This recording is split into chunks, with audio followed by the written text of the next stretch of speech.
یا ایھا الذین آمنوا صلوا علیہ وسلموا تسلیما الصلاۃ والسلام علیک یا سیدی یا رسول اللہ وعلی آلک واصحابک یا سیدی یا حبیب اللہ الصلاۃ والسلام علیک یا سیدی یا رحمۃ للعالمین وعلی آلک واصحابک یا سیدی یا خاتم النبیین مولاي صل وسلم دائما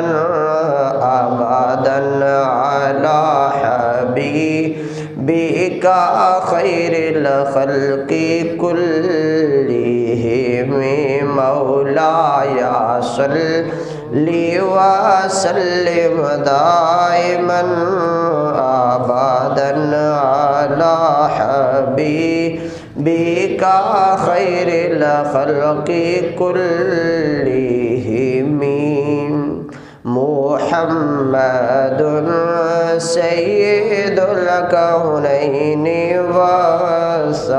والثقلين محمد سيد الكونين والثقلين والفريقين من عرب ومن عجم مولاي صل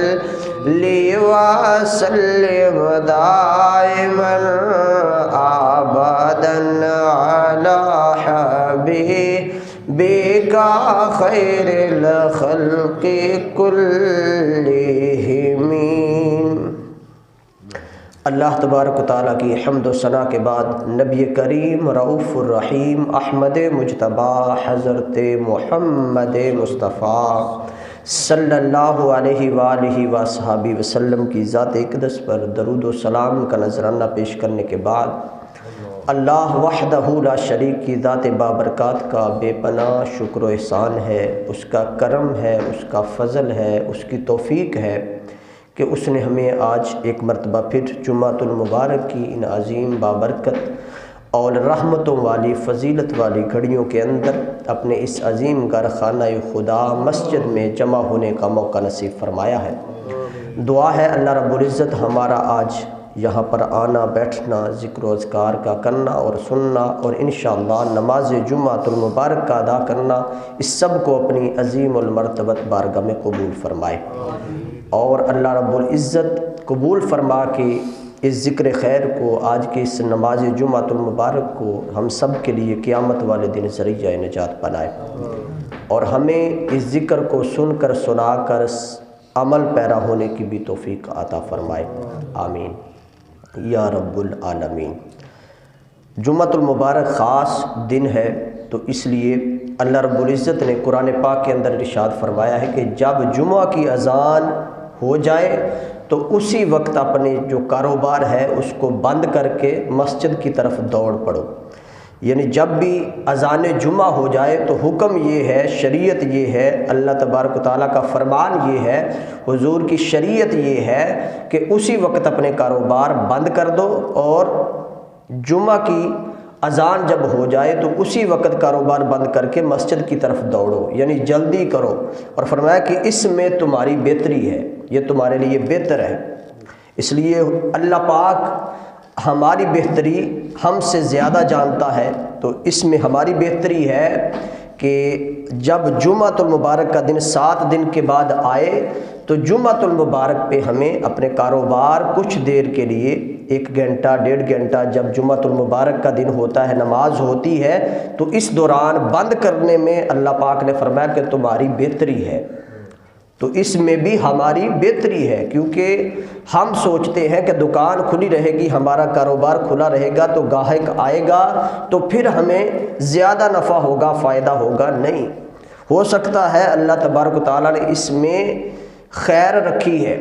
اس کے اندر نیکی رکھی ہے، اس میں زیادہ برکات رکھی ہے کہ تم اپنا کاروبار چھوڑ کر میرے گھر میں آؤ گے، اس نماز کو خصوصی اہمیت دو گے تو ہو سکتا ہے، بلکہ ہو نہیں سکتا، بلکہ یقیناً اللہ پاک جتنا ہم سوچ رہے ہیں ہماری توقع سے بھی زیادہ عطا فرماتا۔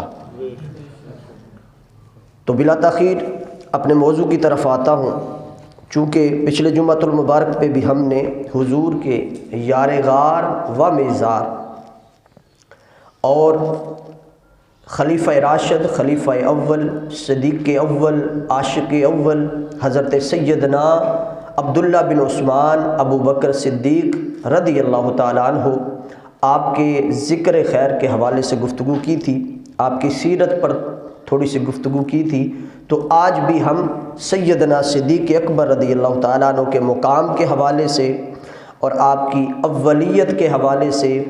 اور آپ کی خلافت کے حوالے سے اور آپ کے ایمان اور آپ کا حضور پر فدا ہونا،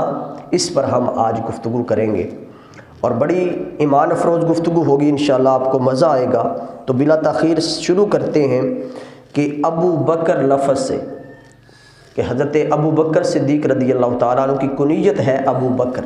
صحیح نام ہے عبداللہ بن عثمان اور کنیت ہے ابو بکر۔ تو ابو بکر کا معنی کیا ہے؟ تو ابو بکر کا معنی ہے پہلے آنے والا یا اول آنے والا، یہ ابو بکر کا معنی ہے۔ مثال کے طور پہ جیسے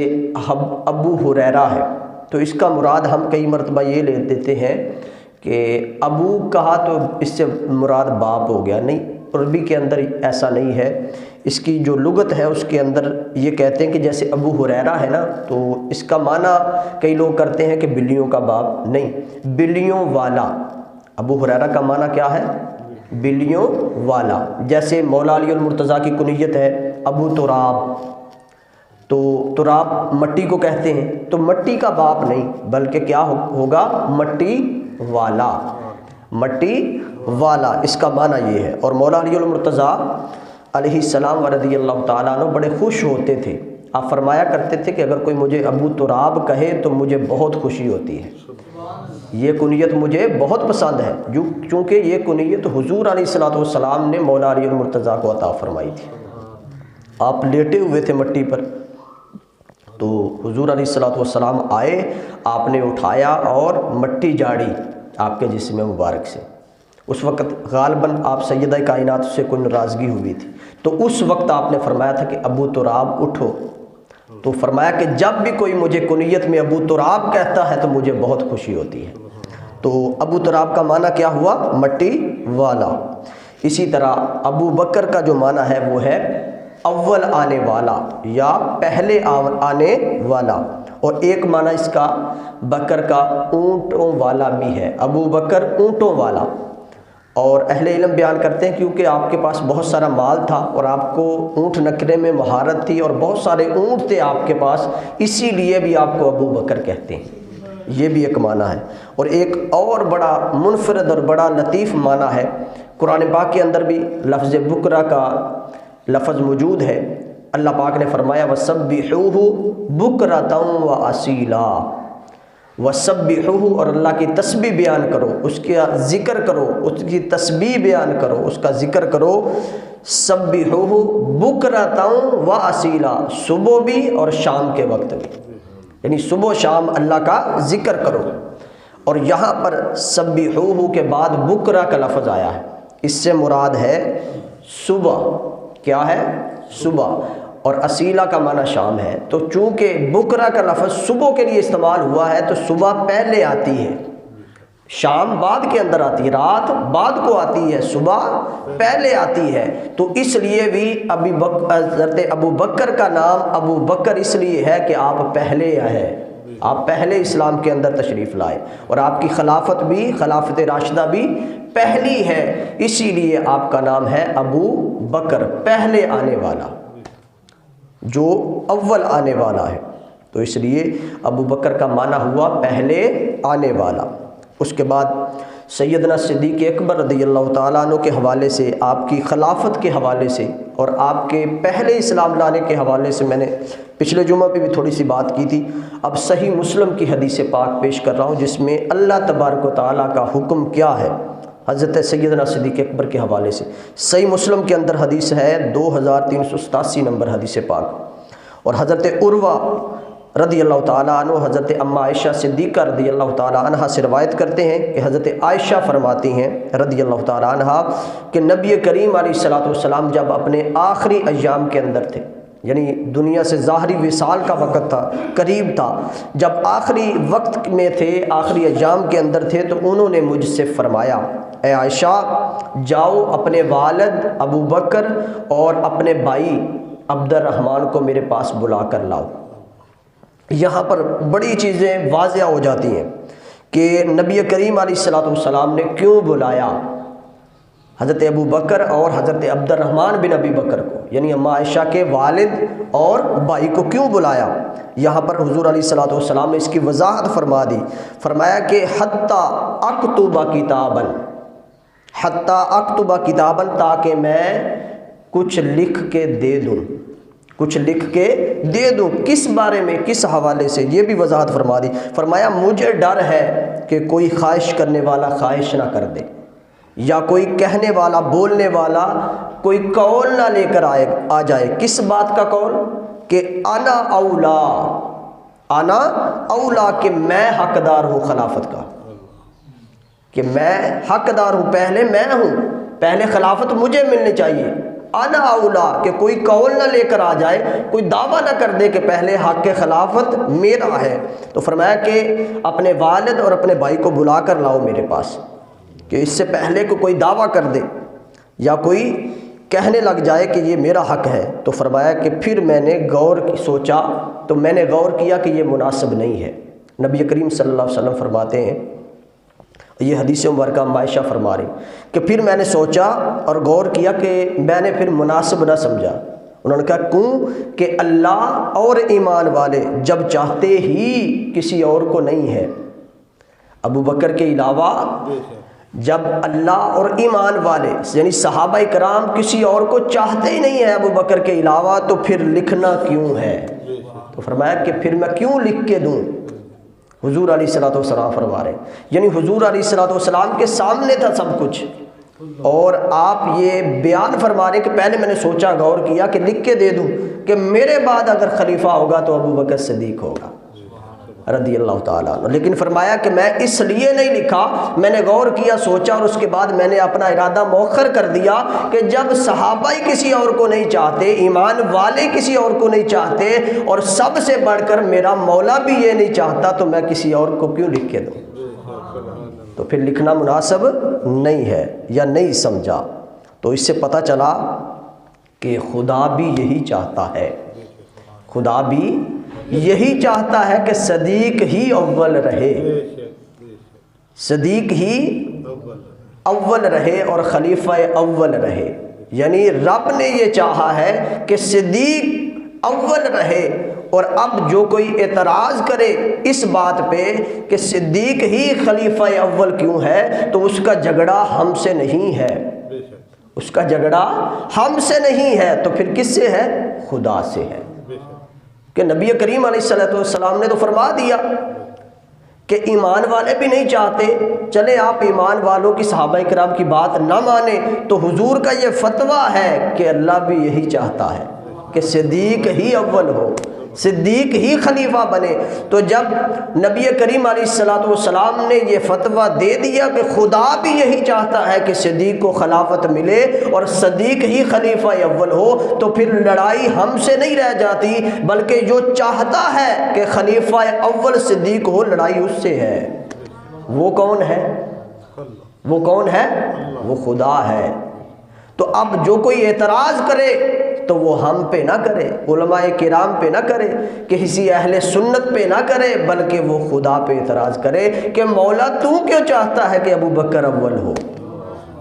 تو پھر آپ کے ایمان کا بھی پتہ چلے گا کہ آپ ٹکر خدا سے لے سکتے ہیں کہ نہیں لے سکتے۔ ٹکر خدا سے لیں گے تو پھر کچھ بچے گا نہیں۔ ہاں، اس کے سامنے، اس کے حکم کے سامنے سر خم کر دیں گے، سر جھکا دیں گے، سر نیچا کر لیں گے تو سب کچھ مل جائے گا۔ تو پتہ چلا خدا بھی یہی چاہتا ہے کہ صدیق اول ہو۔ تو یہ ارادہ خدا کا ہے، اس لیے جب ارادہ رب فرما لیتا ہے تو پھر ہو جاتا ہے، ہر کام پھر ہو جاتا ہے۔ تو نبی کریم صلی اللہ علیہ وسلم نے یہ ارشاد فرمایا۔ پھر دوسری حدیث مبارکہ خلافت کے حوالے سے، اور یہاں پر نبی کریم صلی اللہ علیہ وسلم کی چاہت کا بھی ذکر ہے کہ نبی کریم صلی اللہ علیہ وسلم کسے چاہتے تھے کہ خلیفہ اول ہو۔ بڑی منفرد حدیث پاک ہے، شاید کہ آپ نے نہ سنی ہو زندگی کے اندر، اور یہ حدیث مبارکہ کنز الاموال کے اندر ہے، 35,671 نمبر ہے اس کا۔ اور مولا علی المرتضیٰ رضی اللہ تعالیٰ عنہ علیہ السلام نے آقا سے سنا، اور ان سے مولا علی سے حضرت جحیفہ رضی اللہ تعالیٰ عنہ حضور کے صحابی ہیں، اور یہ وہ صحابی ہیں جو ہر جنگ کے اندر حضور کے وصال مبارکہ کے بعد بھی مولا علی المرتضیٰ کے دور کے اندر بھی ہر جنگ کے اندر مولا علی المرتضیٰ کے ساتھی تھے، اور بڑے خاص ساتھی تھے حضرت جحیفہ رضی اللہ تعالیٰ عنہ۔ انہوں نے کہا کہ میں نے ان سے سنا کہ نبی کریم صلی اللہ علیہ وسلم نے 3 بار فرمایا، حضور نے فرمایا کہ میں نے 3 بار اللہ سے عرض کی، اور مولا علی المرتضیٰ کو بتا رہے ہیں کہ 3 بار اللہ سے عرض کی، اے اللہ میرے بعد خلافت مولا علی کو دینا، میرے بعد خلافت جو ہے وہ مولا علی کو دینا۔ اور پھر آپ نے مولا علی کو بتایا، اے علی میں نے تیری خاطر مولا سے عرض کی، مولا میرے بعد خلافت علی کو دینا، میرے بعد خلافت علی کو عطا فرمانا۔ 3 بار میں نے کہا، اور علی 3 بار ہی میرے مولا نے کہا کہ نہیں، ابو بکر کے سوا کوئی اور خلیفہ نہیں ہے، سبحان اللہ، ابو بکر کے علاوہ اور کوئی خلیفہ نہیں ہو سکتا، پہلا خلیفہ ابو بکر صدیق ہے۔ تو یہاں پر ایک اہم بات جو ہے وہ یہ ہے کہ حضور چاہتے تھے کہ مولا علی المرتضیٰ کو خلافت ملے، ایسا ہی ہے نا جی، یعنی نبی کریم صلی اللہ علیہ وسلم کی نظر نبوت ہے اور آپ کی محبت ہے، اور آپ کی نظر تھی کہ صحابہ کرام میں سے خلافت کسے ملنی چاہیے، تو آپ کی نظر مولا علی المرتضیٰ پہ ٹھہری، ایسے ہی ہے نا بات۔ لیکن دوسری طرف چاہتے خدا تھی، دوسری طرف چاہتے خدا تھی، تو مولا نے جب کہا کہ ابو بکر صدیق میری چاہت ہے کہ وہ خلیفہ بنے، ادھر مصطفیٰ کہتے ہیں کہ علی میری چاہت ہے یہ خلیفہ بنے، تو پھر محب اور محبوب کا مکالمہ ہوا، اور آپس میں باتیں یہ طے ہوئی کہ حضور نے پھر اللہ کے حکم کے سامنے سر کو جھکا دیا، سر کو جھکا دیا، اور جو مولا کہہ رہا تھا اس فرمان پہ عمل کر لیا۔ اس میں بہتری تھی۔ اور ایک اور بات اس میں خلافت کے حوالے سے، چونکہ مصطفیٰ چاہتے تھے کہ مولا علی المرتضیٰ کو خلافت ملے، اور اللہ چاہ رہا تھا، اور 3 بار ذکر بھی کیا کہ نہیں، ابو بکر صدیق کو ہی خلافت ملنی چاہیے۔ تو یہاں پر میں ایک مثال لگتی تو نہیں ہے، لیکن صرف آپ کو سمجھانے کے لیے اور آپس کے اندر جو تفرقے ہیں ان کو ملانے کے لیے یہ بات کر رہا ہوں کہ جیسے ہمارے اہل تشیع حضرات وہ یہ کہتے ہیں کہ حق جو تھا خلافت کا وہ مولا علی المرتضیٰ کا تھا، کہتے ہیں نا، تو وہی سیم جو ان کا موقف ہے نبی کریم صلی اللہ علیہ وسلم کا بھی ہے تھا، ایسے ہی ہے نا۔ حضور نے فرما دیا کہ میری نظر میں کہ، اور عرض بھی کر دی، ریکویسٹ بھی کر دی، درخواست بھی کر دی، مولا میرے بعد خلافت علی کو عطا فرمانا۔ ان کے موقف کی یہاں پر تائید ہو گئی، لیکن اللہ پاک کا موقف کیا تھا جو ہمارا موقف ہے؟ اللہ پاک کا کون سا موقف ہے جو ہمارا آج موقف ہے کہ خلیفہ اول صدیق اکبر رضی اللہ تعالیٰ عنہ ہے۔ تو اب دیکھنا یہ ہوگا کہ مصطفیٰ نے فیصلہ کیا کیا، دونوں کے درمیان فیصلہ کیا کیا اور کیا فیصلہ ہوا، مصطفیٰ کی مانی گئی یا خدا کی مانی گئی؟ تو آپ کے سامنے ہے کہ مصطفیٰ کس طرف گئے۔ مصطفیٰ کا موقف وہی تھا جو ان کا ہے، لیکن مصطفیٰ علیہ الصلوۃ والسلام نے جب رب کا موقف یہ دیکھا، تائید دیکھی کہ وہ صدیق کی طرف ہے، تو اپنے سر کو جھکا کے مولا کے حکم کو تسلیم کر لیا۔ اب اس سے بڑھ کر تو کوئی ہستی نہیں ہے کائنات کے اندر۔ تو چاہیے تھا کہ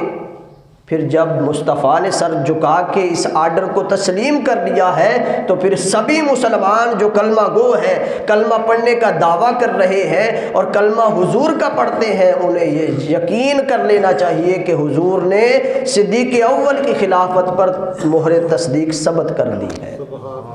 اور تیسری اہم بات یہ ہے، اس پر مولا علی المرتضیٰ نے بھی کوئی اعتراض نہیں کیا، مولا علی المرتضیٰ نے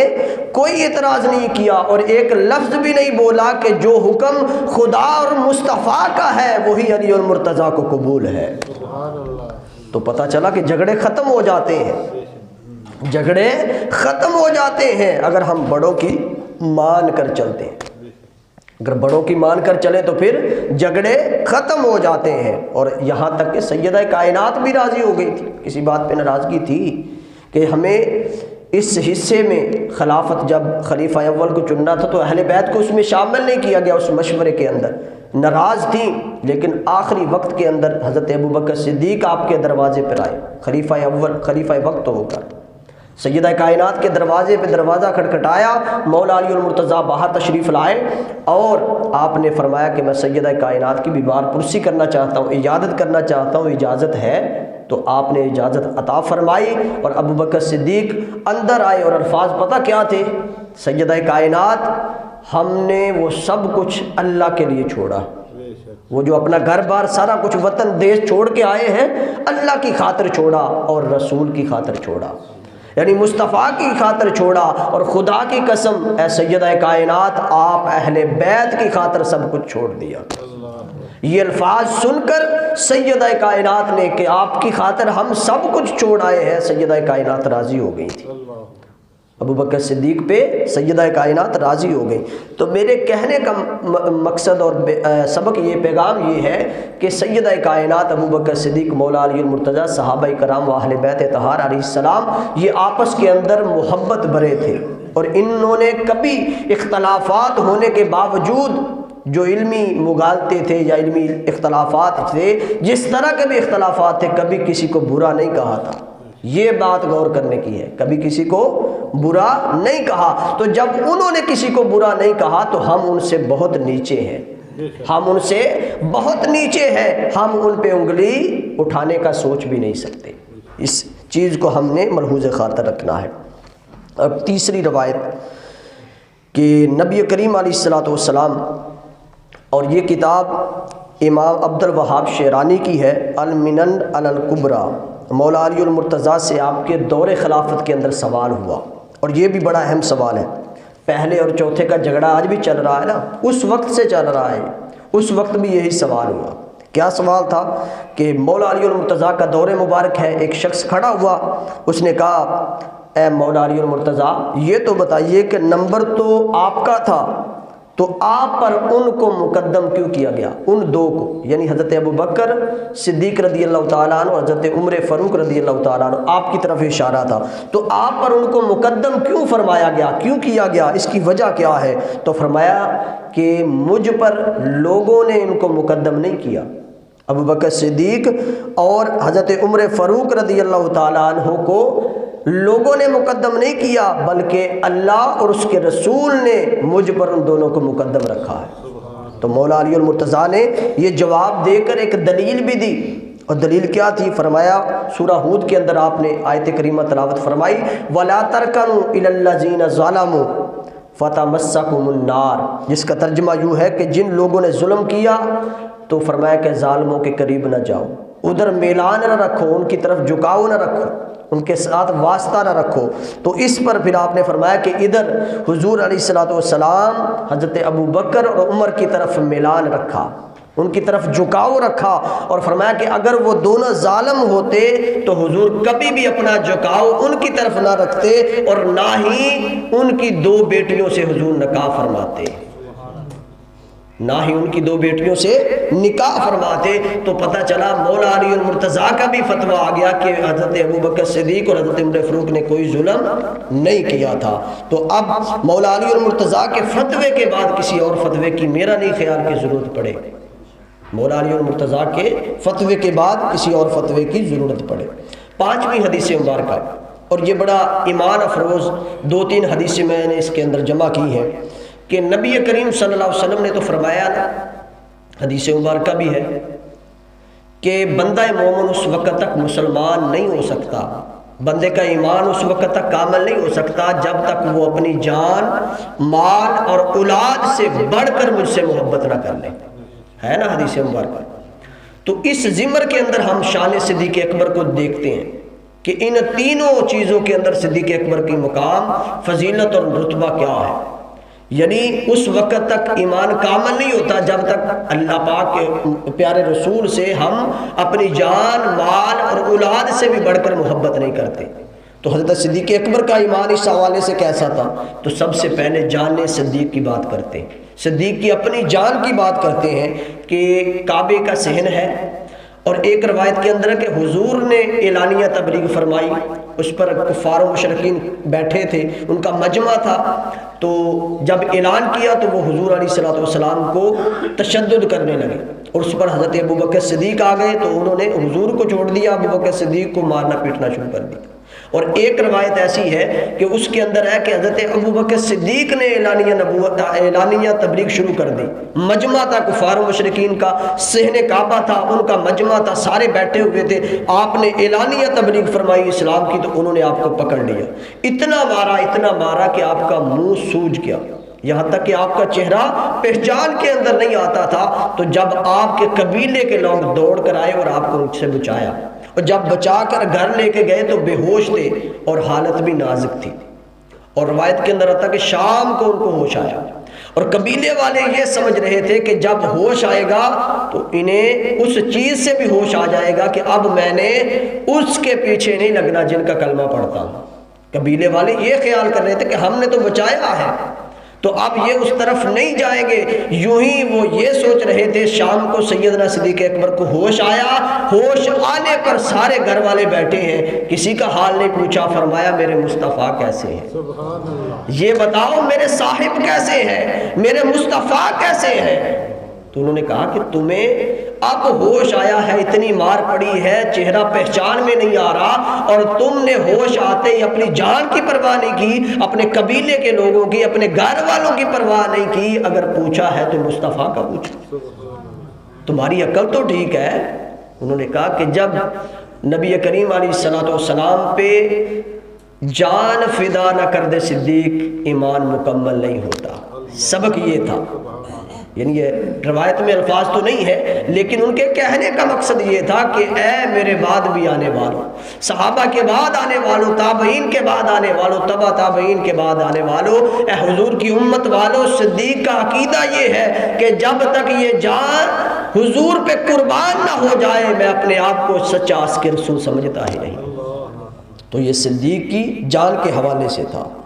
فرمایا کہ میرے حضور کیسے ہیں، اور ہجرت کی شب بھی آپ دیکھ لیں، سیدنا صدیق اکبر جب ہجرت کی شب چلے تو حضور تھے یا صدیق تھے، اور صدیق اکبر روایت کے اندر آتا ہے کبھی حضور کے آگے ہو جاتے اور کبھی پیچھے ہو جاتے۔ حضور نے یہ معاملہ دیکھا، کبھی صدیق آگے چلتے ہیں کبھی پیچھے چلتے ہیں، تو پوچھ ہی لیا صدیق کیا بات ہے؟ تو فرمایا حضور جب مجھے خیال آتا ہے نا کوئی دشمن آپ کو، کوئی حاسد سامنے سے تکلیف نہ پہنچا دے تو میں دوڑ کر آگے آ جاتا ہوں، کہ جو بھی تیر لگے، جو تکلیف آئے وہ مجھے آئے، اور جب مجھے خیال آتا ہے کہ پیچھے سے نقصان نہ کر دے تو میں دوڑ کر پیچھے آ جاتا ہوں۔ یعنی جان قربان کرنے میں بھی صدیق اول ہے، اور اس کے بعد یہ ہے جان۔ اب بات ہے اولاد کی۔ یہ تینوں چیزیں بندے کو دنیا کے اندر بڑی پیاری ہیں، جان بھی، مال بھی اور اولاد بھی، اس سے بڑھ کر بندے کو کوئی قیمتی چیز نہیں لگتی دنیا کے اندر۔ اب اولاد صدیق کی باری آئی۔ حضرت عبد الرحمن بن ابی بکر رضی اللہ تعالیٰ عنہ، ابو بکر صدیق کے صاحبزادے ہیں، لگتے جگر ہیں، پہلے اسلام نہیں لائے تھے، ایک جنگ کے اندر کفار کی طرف سے لڑے، اور جب اسلام لے آئے تو بعد کے اندر صدیق اکبر سے فرمایا اے والد محترم، اس جنگ کے اندر آپ کئی مرتبہ میری تلوار کے نیچے آئے، لیکن میں نے والد سمجھ کر چھوڑ دیا کہ میرے باپ ہے، میں نے چھوڑ دیا۔ لیکن صدیق اکبر نے بڑا کمال کا جملہ فرمایا، اے بیٹے تم نے تو چھوڑ دیا کہ میں تیرا باپ ہوں، لیکن خدا کی قسم اگر میری تلوار کے نیچے ایک بار بھی آ جاتا تو کبھی نہ چھوڑتا، سر تن سے جدا کر دیتا۔ اس لیے کہ عقیدہ دے رہے ہیں کہ ہم مصطفیٰ پہ مر مٹے ہیں، ہمارا ایمان ہی اس وقت مکمل ہوتا ہے جب جان مال اور اولاد سے بڑھ کر حضور سے محبت نہ کر لے۔ تو فرمایا میں تمہارا سر اتار دیتا، چونکہ تم مسلمان نہیں تھے، غیر مسلم تھے۔ تو پھر جب مال صدیق کی باری آئی، مال لوٹانے کی باری آئی، تو اس میں بھی صدیق کا اول نمبر ہے۔ غزوہ تبوک کی تیاری تھی، حضور نے فرمایا اسلام کو مال کی ضرورت ہے، تو حضرت عثمان غنی رضی اللہ تعالیٰ نے 1000 اونٹ دیا، 70 گھوڑے عطا فرمائے، 1000 طلائی دینار دیے۔ حضرت عمر فاروق رضی اللہ تعالیٰ، جس کی جو توفیق تھی اس نے دیا۔ حضرت عمر فاروق رضی اللہ تعالیٰ عنہ گھر گئے اور سوچ یہ رہے تھے کہ آج جتنا مال میں لے کے آؤں گا کوئی اور نہیں لا سکے گا۔ حضرت عمر فاروق مال لے کر آئے، حضور کے سامنے پیش کر دیا، فرمایا عمر گھر والوں کے لیے کیا چھوڑ آئے؟ فرمایا حضور جتنا لے کے آیا ہوں اتنا ہی گھر والوں کے لیے چھوڑ آیا ہوں، یعنی آدھا لے آیا ہوں اور آدھا گھر والوں کے لیے چھوڑ آیا ہوں۔ اور ذہن کے اندر یہ تھا کہ جتنا مال آج میں لے کر آیا ہوں کسی اور کو یہ توفیق نہیں ہوگی۔ اس کے بعد ابو بکر صدیق آ گئے، حضرت سیدنا ابو بکر صدیق رضی اللہ تعالیٰ عنہ تشریف لائے۔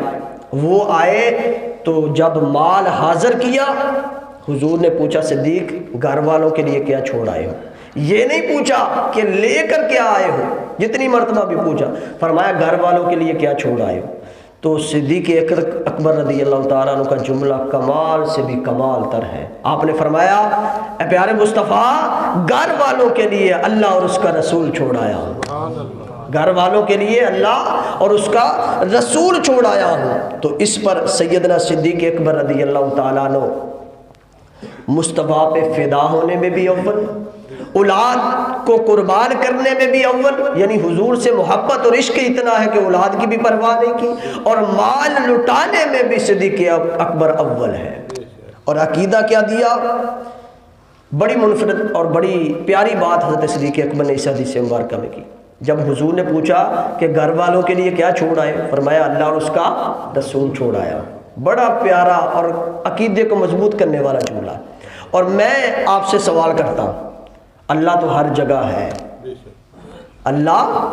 ہر جگہ ہے نا، سب کا عقیدہ ہے، اور مخاطب صدیق اکبر مصطفیٰ سے ہے۔ حضور نے پوچھا کہ کیا چھوڑ آئے ہو، تو ان سے مخاطب ہے کہ حضور اللہ اور اس کا رسول چھوڑ آیا۔ رسول سامنے بیٹھے، رسول سامنے بیٹھے ہیں اور مصطفیٰ پوچھ رہے ہیں کہ کیا چھوڑ کے آئے ہو، فرمایا اللہ اور اس کا رسول چھوڑ آیا ہوں۔ سامنے بھی رسول بیٹھے ہیں، تو پتہ چلا جس طرح اللہ تبارک و تعالیٰ کی ذات حاضر و ناظر ہے، اسی طرح اللہ پاک نے کمال رکھا ہے نبی کریم صلی اللہ علیہ وسلم کے حوالے سے کہ مصطفیٰ سامنے بھی تھی، اور صدیقہ عقیدہ ہے گھر کے اندر بھی موجود ہے۔ یہ عقیدہ ہے سیدنا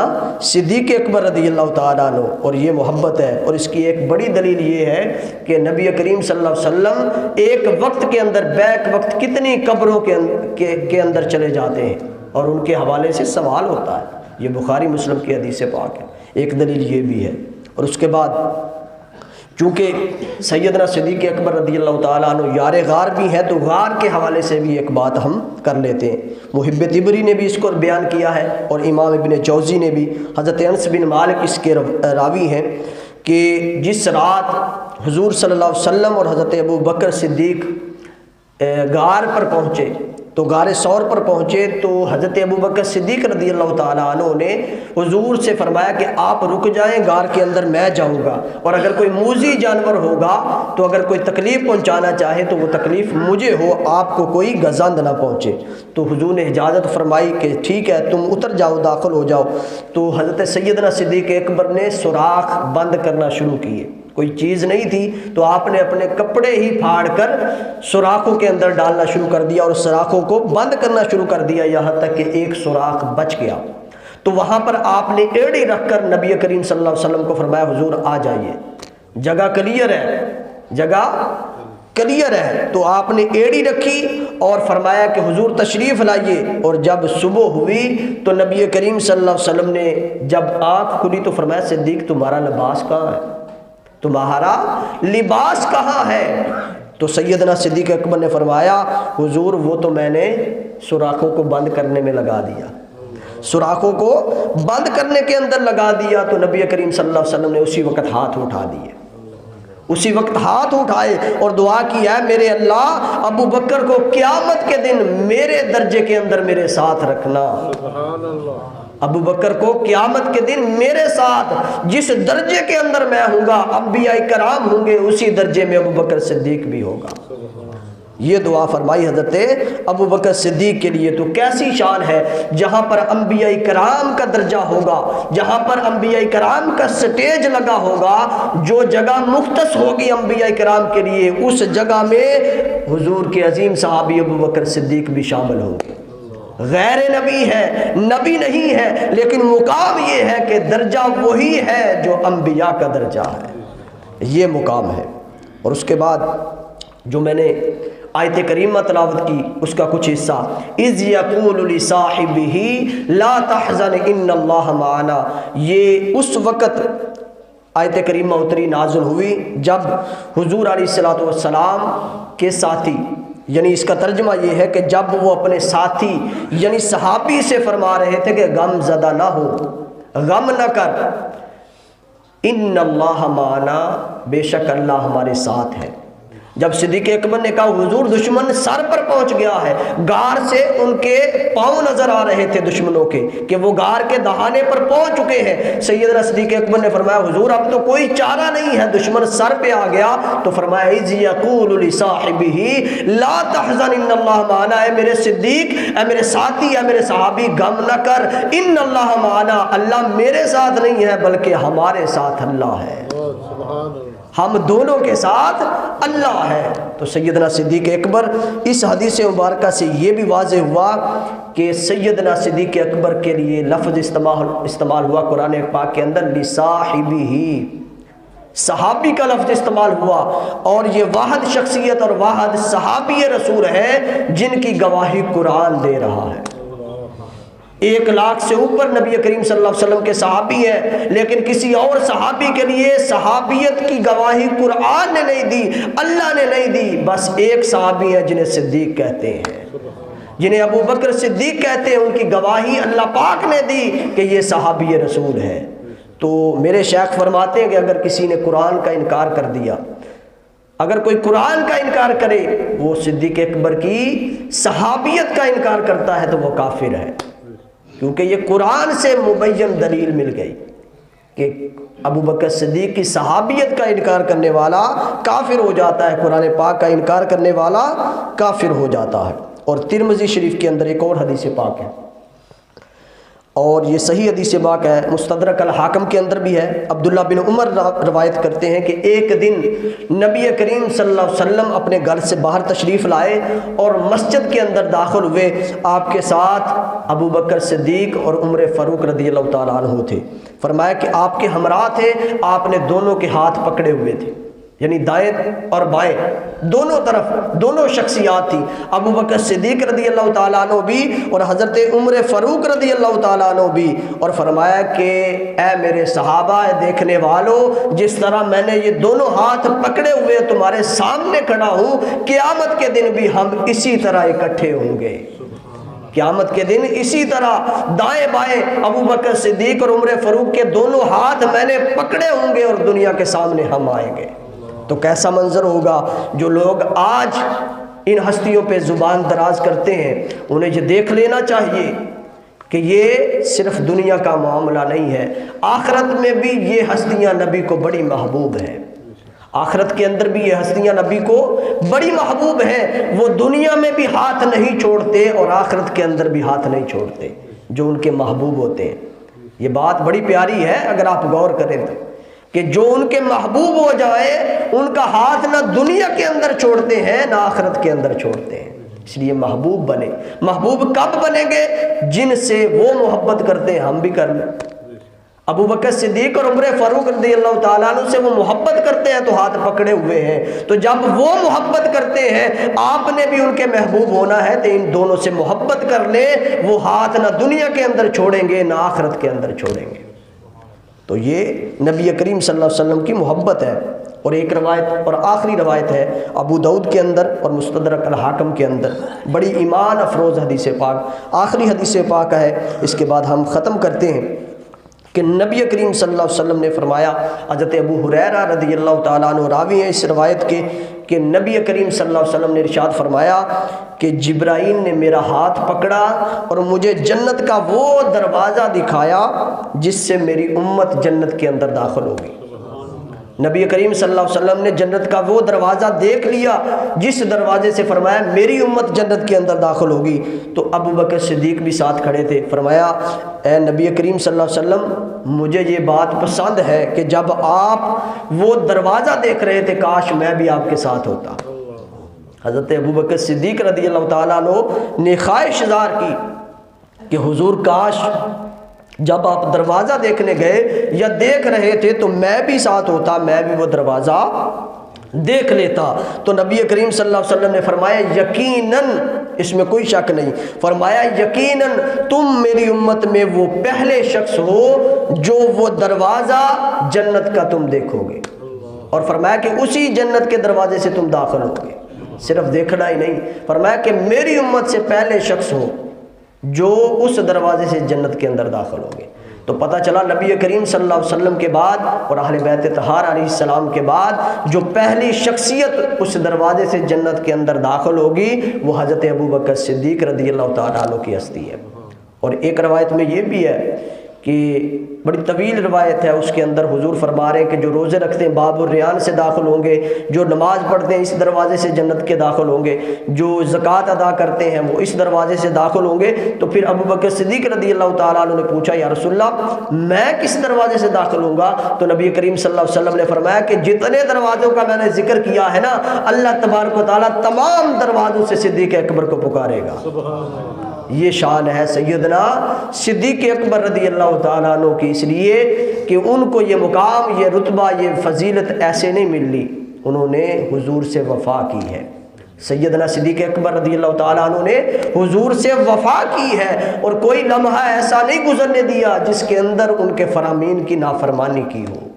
اس لیے اگر آپ اور ہم محبوب ہونا چاہتے ہیں تو جو فرامین نبی کریم صلی اللہ علیہ وسلم لے کر آئے ہیں، جو شریعت، جو احکام لے کر آئے ہیں، وہ ان کے تابع ہونا پڑے گا۔ جب ہم تابع ہو جائیں گے تو ہم اللہ اور اس کے رسول کے محبوب ہو جائیں گے۔ جب محبوب ہو جائیں گے تو دنیا بھی بہتر ہو جائے گی اور انشاءاللہ آخرت بھی بہتر ہو جائے گی۔ اللہ پاک سے دعا ہے اللہ پاک ان تمام ہستیوں سے، وہ صحابہ کرام رضوان اللہ تعالیٰ علیہم اجمعین ہو یا اہل بیت طہار علیہ السلام کا عظیم گھرانہ ہو، سب سے محبت کرنے کی توفیق عطا فرمائے۔ وآخر دعوانا ان الحمد للہ رب العالمین۔